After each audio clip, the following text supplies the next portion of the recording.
website. I've been formulating skin health products for many years and sharing advice about how to take care of the skin. I've learned a lot about how you take care of the skin. A lot of stuff about how you take care of the skin that flies in the face of conventional wisdom. Conventional wisdom, as many of you know, is often wrong, and it's often wrong. Hi, Danae and Tom. And it's often wrong, especially when it comes to how we take care of our skin. So today I thought I would talk about rosacea, a very uncomfortable and unappealing skin condition that affects 16 million Americans. The most important thing, in my opinion, to understand about rosacea is that it's not a skin condition. Yes, it shows up on the skin, I understand that, but like many things that show up on the skin, rosacea is not caused by a skin problem. It's caused by something inside the body. And it's so ironic because everybody who has rosacea knows, hello Kendra, hello Susan, everybody who has rosacea and Miranda, everybody who has rosacea knows that they'll eat certain foods and then they'll get their rosacea symptoms. Typically it'll be alcohol or chocolate, but it can be a lot of things. And that's really the most important thing to understand about a lot of skin problems. There's an intimate connection between the digestive system and the foods we eat and how our skin shows up for better or worse. In the case of rosacea, there's a couple clues, a couple red flags to anybody who understands biochemistry that will tell you, or tell that person, that rosacea begins inside the body. The first clue, as I say, is specific foods will trigger rosacea symptoms. The second clue is vascularity or redness. Whenever you see redness or vascularity or inflamed vascularity, you're witnessing the body's immune response. You're witnessing a defensive response. So in combination with the fact that we know that rosacea symptoms are associated with certain foods, when you throw in the fact that you've got an inflammatory vascular response, it's very obvious that you're dealing with a food/digestive system condition. Not a day goes by when we don't, at Truth, and when I don't get questions when I'm at Truth about skincare products, topical skincare products for treating rosacea. You can't treat rosacea with topical skincare products. At best, if you go to a dermatologist, you'll probably get either a steroid cream, which is anti-inflammatory, or you'll get an antibiotic cream, which is also anti-inflammatory. So the strategies, the dermatological strategies for dealing with rosacea address the symptoms, not the cause. And you may get some temporary relief, but here's the real problem.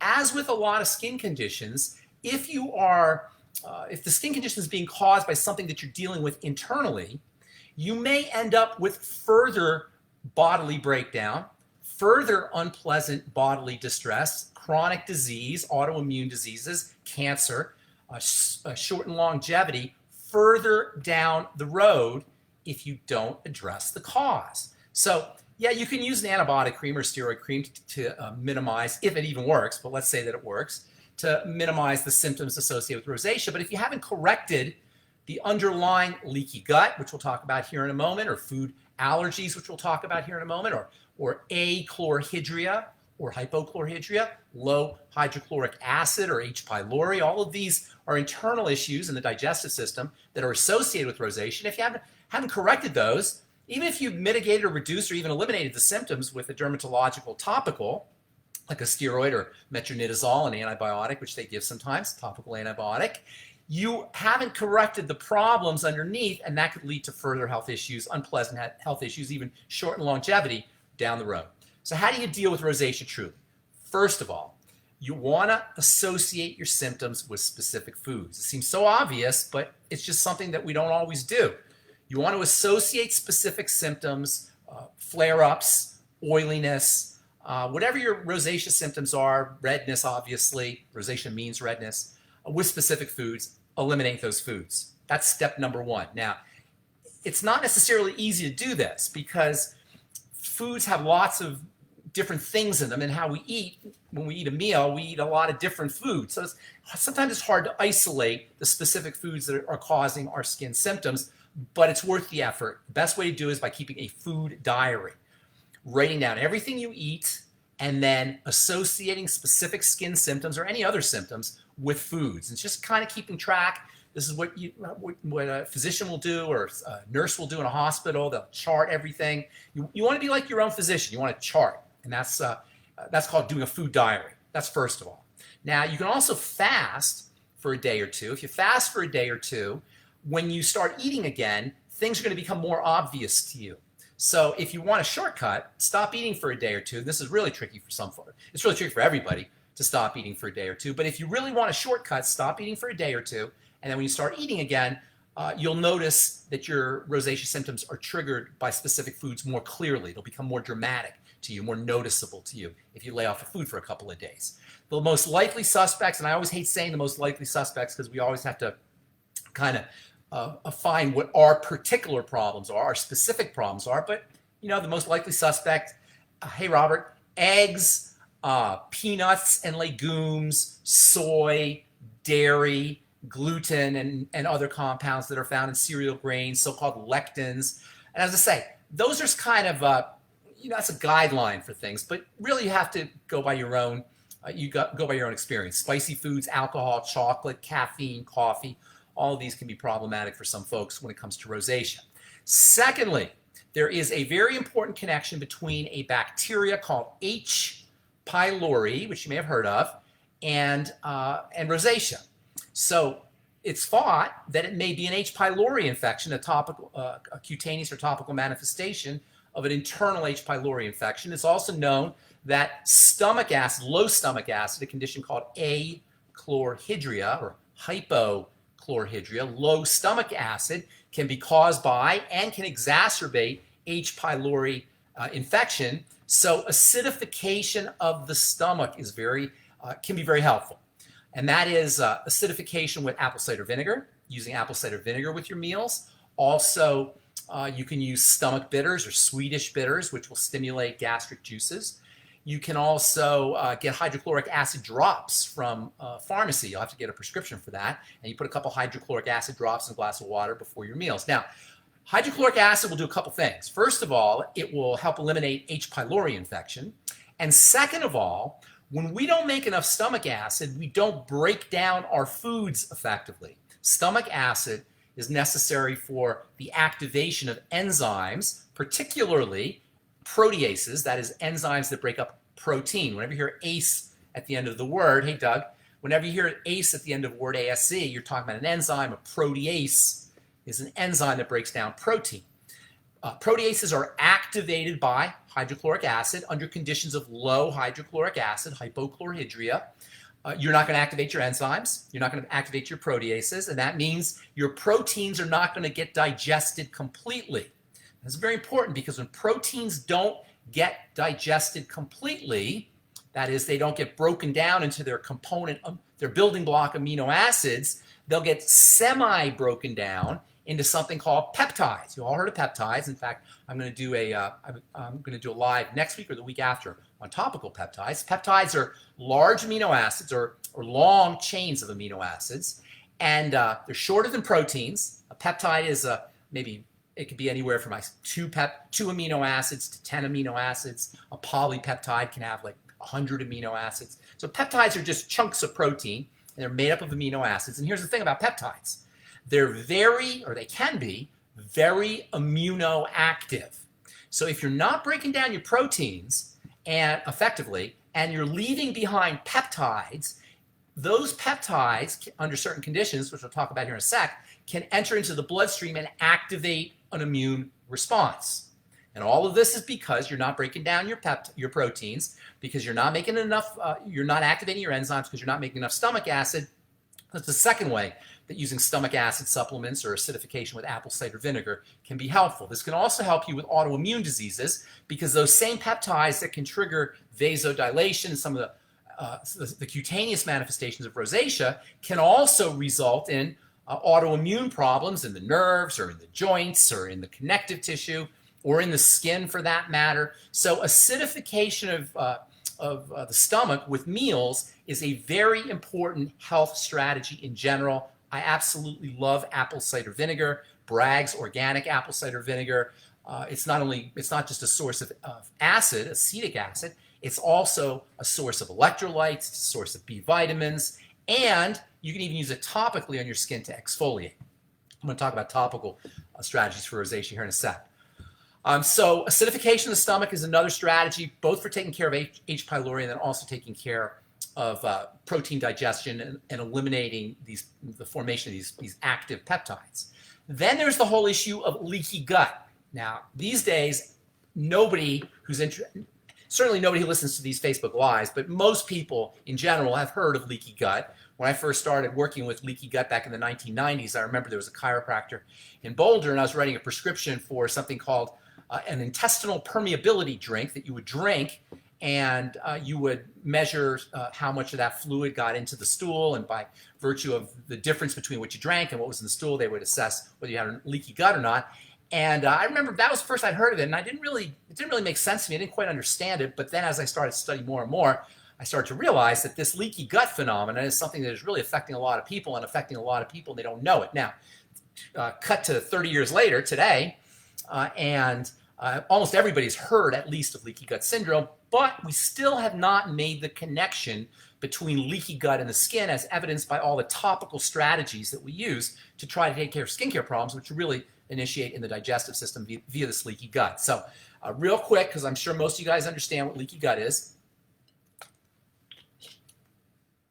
You got a tube, and that's your intestine. And then on the other side of the tube is blood, right? So we'll do the tube this way. And then on the other side of the tube is blood. And the way food, broken down particles of food, are supposed to get into the bloodstream through the intestine is very tightly controlled. The food is supposed to contact cells, and then those cells flip over, and then they put the food into the, and when I say food, I'm talking about really nutrients, into the bloodstream. But when we have leaky gut, as the name implies, we get leaks, and those leaks allow food to enter into the bloodstream willy-nilly, without any control. Especially, this can be especially problematic if those food particles or those nutrients are these peptides that we talked about earlier. Because now you got the entrance of peptides, but it can be a lot of things. In fact, one of the most important elements that gets into toxic elements that gets into the bloodstream that wreaks havoc, causes probably almost all immune reactions in the body, autoimmune disease type of reactions and inflammatory type of reactions in the body. Almost all of them have an element of the entrance of these substances, which are technically called LPSs. LPS stands for lipopolysaccharide. LPS. Lipo means fat, polysaccharide means sugar, or it's a long sugar, a complex sugar. And these lipopolysaccharides, we'll call them LPSs, that are entering into the bloodstream are also known as endotoxins. Endo means side, toxins obviously means toxins. So these LPS function as endotoxins, and they are a huge, huge health problem. And I would venture to say everything from Parkinson's disease to autoimmunity to cancer all have an element of LPS infiltration into the blood and subsequent immune response.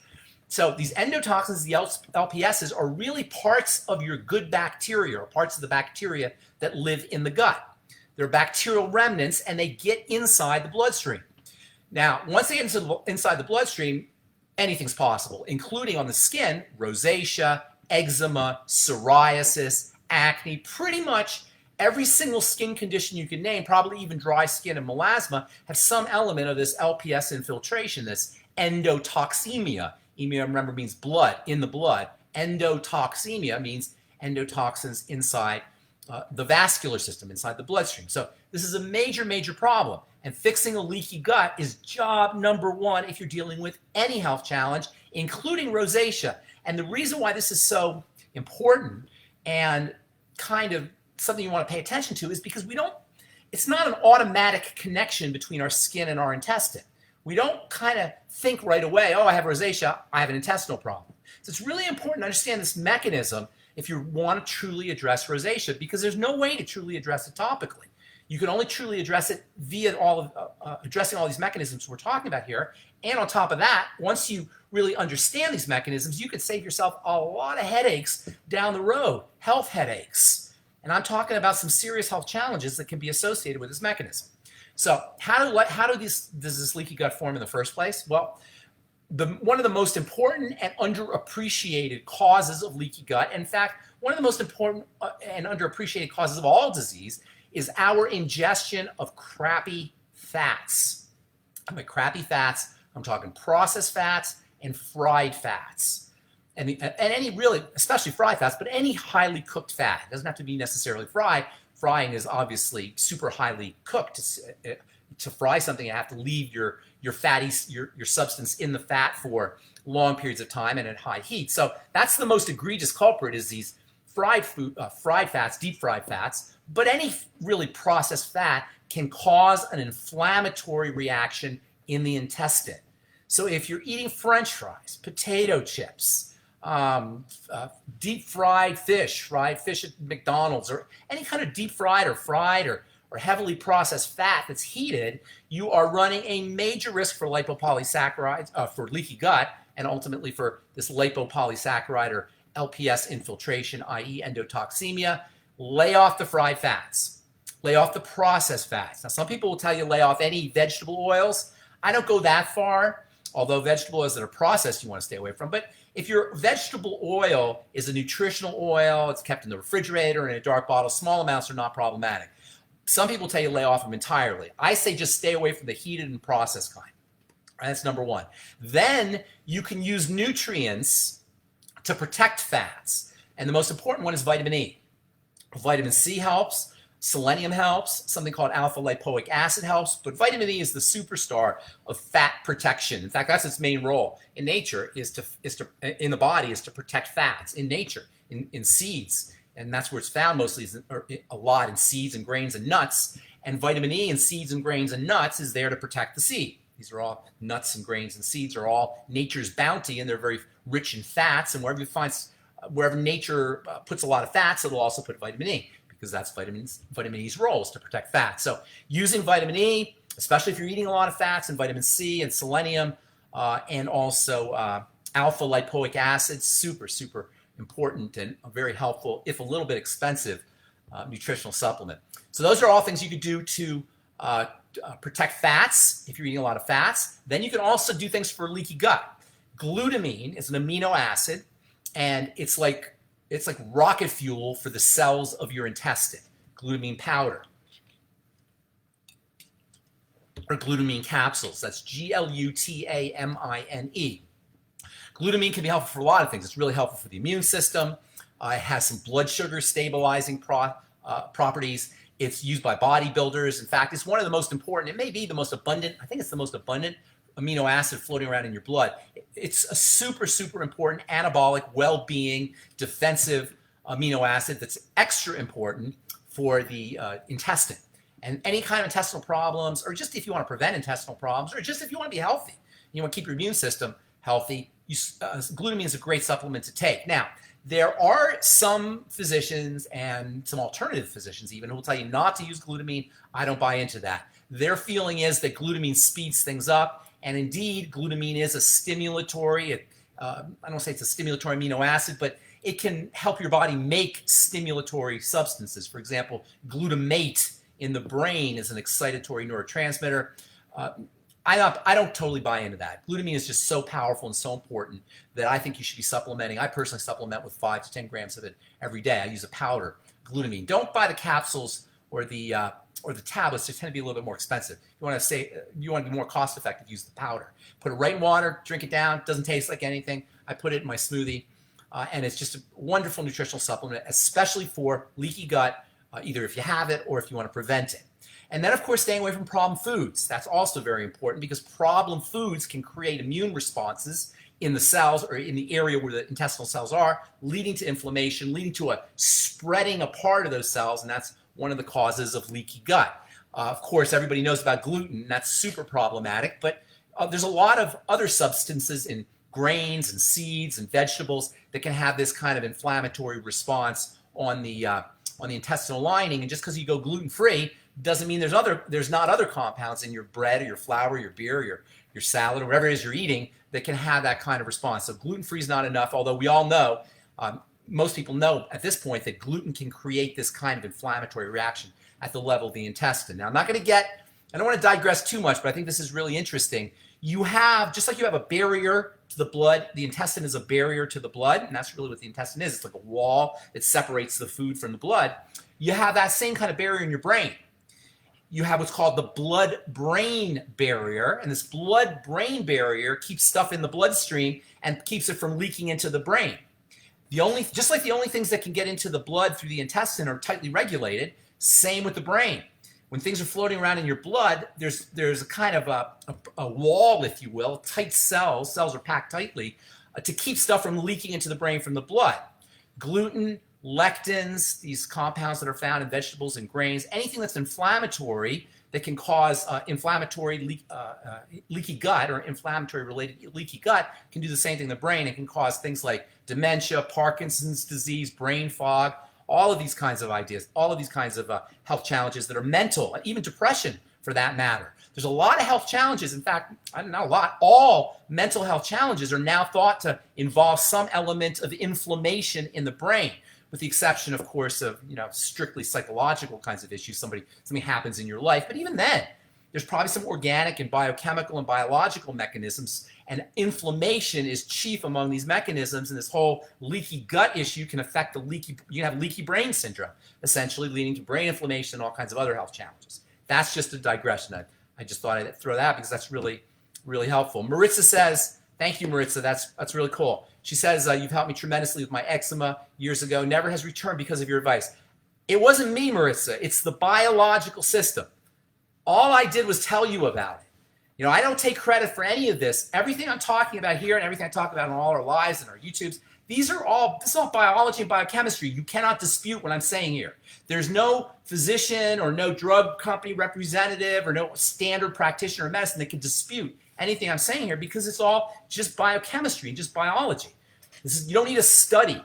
I had a guy today ask me if I had any studies to show something. I said, studies are silly.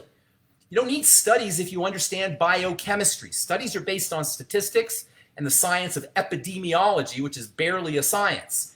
And I don't want to get too much into digressing here, but what I'm trying to say is if you understand biochemistry, you can do a heck of a lot of things without the pharmacomedical model, and that's what we're talking about here. That's what I talk about here every week, and that's what we're talking about here today, is the biochemistry of all this, how all this happens, and there's no way you can dispute it. Now, back to our story. Sorry about that digression. Working on a leaky gut, so glutamine powder, eliminating problem foods, especially fats, essential fatty acids, omega-3 essential fatty acids especially, but all of them. You guys know I like Udo's blend. It's a flaxseed oil, and flaxseed is unbelievably valuable for a lot of things. Even though it is a seed oil, it's incredibly valuable. Nutritional supplements. So many wonderful reasons why you want to use flax oil. It's also anti-inflammatory for the intestine. And of course, probiotics. And they're tricky. Probiotics are definitely tricky. A lot of people say I took probiotics, I didn't notice anything. I took probiotics, my symptoms didn't improve. That's because probiotics are tricky to dose with and they're tricky to buy. They're tricky to buy because there's all these different formulas and everybody's going to respond to these different formulas differently.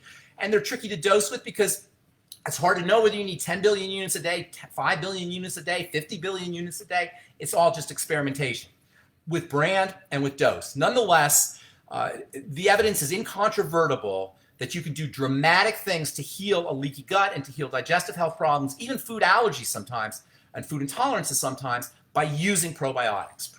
Not a day goes by when there's not some study about probiotics in the brain and probiotics in vitamin D and probiotics in the immune system, probiotics in the skin and probiotics in cancer and chemotherapy. It's just unbelievable the stuff that's coming out about probiotics. And I remember when I first started studying probiotics, like almost 30 years ago, there's hardly any information about these things. But again, being a pharmacist has really helped me be ahead of the curve because a lot of the stuff that's mainstream now are things that we learned in pharmacy school, and we did learn about gut bacteria in pharmacy school, but it didn't really get going until maybe the last 20 years, research and drug companies spending money and nutritional companies spending money on research. That didn't really start happening until maybe 2000, the late 1990s. So probiotics, super important. I talked earlier about hydrochloric acid. That can help because that activates enzymes. By activation of the enzymes, all nutrition, all foods are made more nutritionally available. The components in the foods are made more nutritionally available. And you can eliminate these toxins, these peptides from forming, which can be pro-inflammatory. So using acidification strategies like apple cider vinegar or hydrochloric acid. So you got lots to work with there. I'm sure I didn't cover absolutely everything, but the main point about it, rosacea, is that you're not going to be able to handle it truly topically. You got to go internally. Now, as far as, Kendra, I'll answer that in a sec. As far as topically, okay, so here's the deal topically with rosacea. You cannot really address rosacea topically except by suppressing the immune system pharmacologically. And when I say pharmacologically, I mean with a drug, obviously. And the reason you need a drug to suppress the immune system is because the immune system is a good thing. We might not like the rosacea, we might not like the inflammation, but the immune response is pro-evolutionary. It's been selected for. We are the ancestors or we are the descendants of ancestors who had great immune systems, whose skin's ability to defend itself, to support immunity was top notch. So our ancestors were the ones who made it because their immune system was super active and super strong and super powerful. It didn't anticipate all the toxicity it was going to have to deal with in the year 2021, and that's one of the big problems that we have. Nonetheless, to suppress this really powerful biological system and process, you need drugs. You have to pharmacological, if you really want to suppress the symptoms, you got to have pharmacological intervention. That being said, there are some nutrients that can strengthen the immune system. And sometimes when you strengthen the immune system, it's not as jumpy. It's better able to handle attacks and assaults and invasions without a full-blown inflammatory response. So strengthening the immune system can sometimes help. And there's wonderful topical ingredients that will strengthen the immune system. Of course, vitamin C is the ultimate immune booster. And if you've listened to me talk before, you know anything about what I do. Vitamin C is the king of topical skin ingredients, but it has to be fat soluble. And fat soluble vitamin C has a wonderful calming effect, soothing effect on the skin because it has an ability to strengthen and support the immune system. So it doesn't have to go into full-blown inflammation. So topical vitamin C can help. Also keep in mind that topical vitamin C is not only going to help with the rosacea symptoms, the redness and the blemish formation, the healing that takes place post-blemish formation. Vitamin C is also just good for your skin. And so taking care of your skin topically should be about more than just addressing the symptoms of rosacea or eczema or any other disease, but of taking care of the health of the organ called the skin. And vitamin C is the single most important daily nutrient your skin can take topically. Make no mistake about it. And if you really want to have healthy, beautiful skin, you absolutely have to be using fat-soluble vitamin C in high concentrations on a regular basis, like a daily basis or on a multiple times a day basis. So vitamin C can be very helpful topically. Also, and this is kind of tricky, there are some folks who benefit from things like retinol and salicylic acid. Retinol, I think, is actually a pharmacological treatment for rosacea. Sometimes rosacea is associated with the hyperproliferation of cells that create a topical situation that looks like acne. In fact, there's an overlap between rosacea and acne, and also sebum production can be associated. Seborrhea is technically the term. Seborrhea, sebum production, and blemish formation, pimple formation can be associated with rosacea, and retinol and salicylic peels can help with those. However, this is a big however, when you have a stimulated, a very active, a dynamic system in the skin, salicylic acid and retinol can make it more dynamic. It can make it be overstimulating. So that's why I say you've got to be careful, even though both of these are considered to be ways that you can treat both rosacea and acne. That's salicylic acid and retinol. And I have seen good results with both, so you got to be a little bit careful. Some folks get benefits from vitamin K. Vitamin K plays a role in vasodilation. Vitamin K is also a very interesting topical in the sense that it activates proteins in the skin that make skin cells grow and skin cells divide. So topical vitamin K is going to be one of those ingredients that you're going to start to see in the future more and more. We use it in our dermal defense serum. There's some very interesting roles that vitamin K can play in calming down vasodilation. It's not spectacular, especially if you have all the issues, the internal issues, the leaky gut and the food allergies, etc.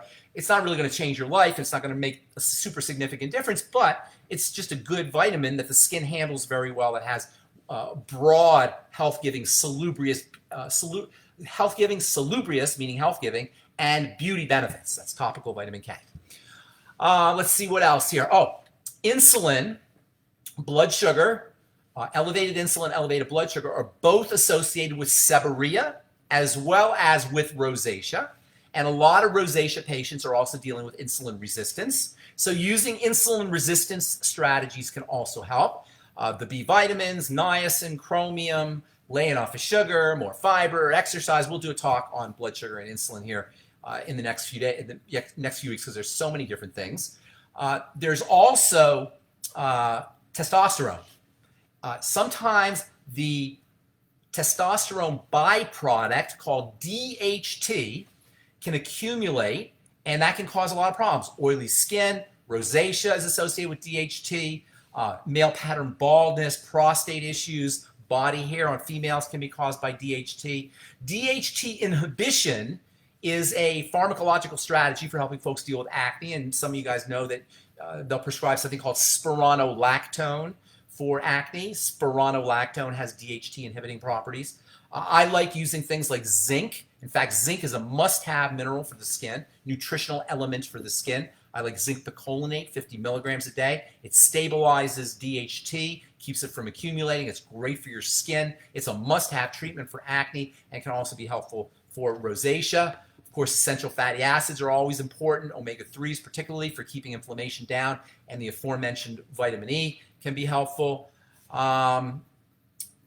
Let's see what else. Pumpkin seed oil and saw palmetto both have anti-DHT properties. They may be helpful. There's a fat derivative, an omega-6 fat derivative called GLA, gamma-linolenic acid, and that one has some nice anti-inflammatory properties. That might be helpful too. So all that's, that's a lot of stuff, right? And that's all for dealing with rosacea. The good news is if you do it correctly, your rosacea will be gone forever. Forever. And just like Maritza said, her eczema was gone forever. When you do things correctly, when you correct what's going on underneath, everything's gone forever. All your health challenges will be gone forever because you really corrected the problem. And there's tons you could do with rosacea. So we'll talk about what did I say I was going to talk about next time? We're talking about peptides first of all, and then there was something else that I forgot. Oh, insulin and insulin resistance and diabetes. We'll talk about that in the coming Facebook Lives that we do. I want to answer a couple questions here that we've got. I don't think I have any questions from you guys, my 13 viewers here. Let's see. Okay, so I have a whole bunch of questions I've got here. I'm just going to answer a couple of these. When to use 1% retinol and when to use 5% retinol. 1% retinol is, I designed it to be like training wheels so that people can build themselves up to 5% retinol. 5% retinol kicks butt. It's an amazing way to stimulate all the good stuff in the skin, from collagen to new cells to moisture factors to hyaluronic acid. It's just a wonderful anti-aging topical, but you got to work yourself up into 5%. And the best way to work yourself to 5% is to do 1%. And also, you can't use your 5% all that regularly. Some people use it every other day. I wouldn't use it every day. Some people use it every other day. I personally use mine once a week, twice a week kind of thing. In between doses of your 5%, you can use 1%. And that'll sort of top off your retinol tank without being too aggressive. You always want to make sure you have rest periods between big doses of retinol, and a 1% in between your 5% doses isn't necessarily going to throw off your rest period. Also, the 1% can be dabbed on more frequently onto dark spots. You can do it twice a day even, the 1%. You could even do it with the 5%, but you don't have to be as careful with the 1%. So 1% can be dabbed on, 1% is training wheels, and 1% can be used to kind of top off your tank in the middle of doses. But 5% is definitely the way to go if you can handle 5%. Also, if you can't handle 5%, most people can handle 1%. Remember, retinol is 100 times weaker than retinoic acid. The standard dose of retinoic acid that you get at the dermatologist's office is 0.05%. Retinol 5% has that kind of potency. 0.01% is what they'll give you retin-A, or retinoic acid. If you have really sensitive skin or your tender skin, thin skin, something like that, retinol 1% is the equivalent in retinoid power of a retinoic acid 0.01%. Remember, with our Truth retinol gels, not only do you get the same potency as you do with the drug version, the retinoic acid, but you also get 25% fat-soluble vitamin C, and they work together perfectly. All right, so let's see. Sometimes a gal wanted to know about retinol melting in the heat, and that does happen. Retinol will melt in the heat, or retinol gel, I should say, will melt in the heat.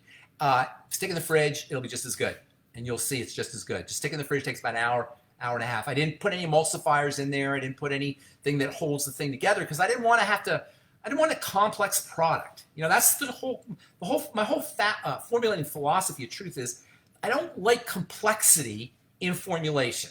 You look at formulations, the standard formulations, they're incredibly complicated, incredibly complex recipes or concoctions that have all kinds of binders and fillers and liquefiers and solvents. And I don't like working with those. I don't think you should have to pay for those. They don't do anything for your skin. So consequently, retinol, which only has like 4 ingredients in it, it melts in the heat.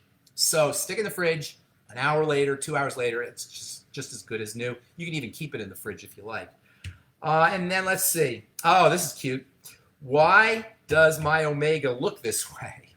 Omega-6 Healing Cream is of all the products I've ever formulated, that's my favorite product. It is the most multifunctional product. It's the best moisturizer you'll ever use. The healing properties of that stuff are mind-blowing. And just go on truthreview.com and check out the reviews on Omega-6 Healing Cream. It really is mind-blowing. However, it's a bizarre product. It's hard to make. It's just weird. And it's idiosyncratic. There's a reason why there's nothing like that on the market. It's just a bizarre, weird, strange formulation. One of the things that happens when we're making it is the way it settles, holes develop in the surface. And it has to do with the chemistry of some of the ingredients. But it looks, even though each jar looks unique like a snowflake, like us, like all people are unique, all jars of Omega-6 Healing Cream are unique, it's the most kick-butt topical moisturizer healing product you'll ever use, from everything from cuts on your forehead to diabetic dry heels and feet, and everything in between, and anywhere in between. Lips and sunburn and baby's diaper rashes, all kinds of stuff that you could do with Omega-6 Healing Cream. So it looks that way because it's just a weird product. It's very idiosyncratic. Got a few more of those, but we'll save those for another day. And let's see if you guys have any questions here. Dana says she loves her Omega-6. Doug says, how do I feel about powdered probiotics versus kefir? Kefir makes me sick. Well, you know, if kefir makes you sick, there's bacteria in there, and it's an active food. Kefir is an active food. All these foods that have bacteria in them are active foods. So anytime you have an active food, you can do things in the digestive system because you got a lot of activity in the digestive system. You can disturb bacteria, for example. Or if you have some kind of a stomach issue, you're not making enough digestive juices, for example, you may be irritating something with the acids from the kefir. So I can't really explain why that is, but if it makes you sick, then I would avoid it. You don't need to have kefir. How do you feel about powdered probiotics? You know, I don't know a lot about powdered probiotics, but if you're powdering a probiotic, that tells me it's going through some processing. I would want to see if, I'd want to check to be sure that in the processing, I still have my live bacteria. And that's just my thinking about it. Pat, isn't it? Pat says, awesome, all the things you could do with the Omega-6 Healing Cream. That's what I love about it. You could do so many things with it, from just being a plain old moisturizer to healing burns. In fact, I formulated it as a burn cream. There's a really interesting story behind that I won't bore you with here because we've gone so long on this. Let's see. Doug says, sauerkraut's great. Fermented vegetables are really great because not only do you get the bacteria, but you get the fiber and the enzymes and the acids that are produced by the bacteria break up the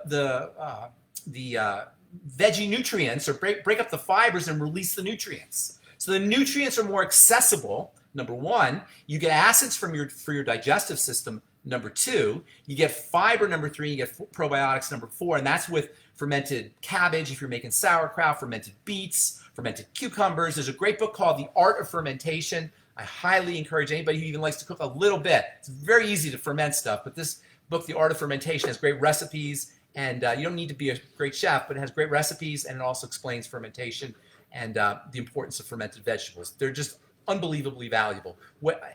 Fermented dairy is okay too, but fermented veggies really are the way to go, in my opinion. Wellness Against All the Odds. Sherry Rogers, great. Thank you, Robert. I haven't heard of that book. I've been reading Tired, Not Toxic, or Toxic, Not Tired for many years. I've been reading Toxic, Not Tired by Dr. Sherry Rogers probably since the 80s, or certainly since the early 90s. And I dig into it all the time. Unfortunately, she doesn't have an index in the book, so you got to kind of read through it. It's really difficult to find things once you read through it the first time. You might want to highlight and use markers because she doesn't index anything. Doug says, is fasting good? Yes, fasting is quite good. Wellness Against the Odd. Robert, you're awesome. Robert knows his stuff, folks. Let's see. pH strips. Rob, did you call me yesterday? Somebody called me on the radio show, talked about pH strips. I wonder if that was you. Let's see. Yes, that was you. Eat greens. Greens are amazing. Yes, sir. Greens are a great source of omega fats. You wouldn't think that, right? Because it doesn't look fatty, but greens are one of nature's best sources of omega fats. And also greens are great sources of calcium, which is another really interesting mineral that people don't understand. And it is very, very, very not rated. I was going to say overrated, but I don't want to say overrated because it's really important, but not rated correctly, we'll say. It's not overrated, though. It's super important.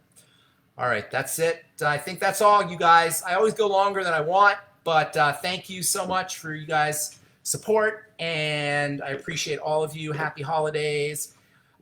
This will be up on Facebook Live. We'll put this on our Facebook page, and this will also go on our YouTube channel. And that's it. Have an awesome, beautiful day. Bye for now.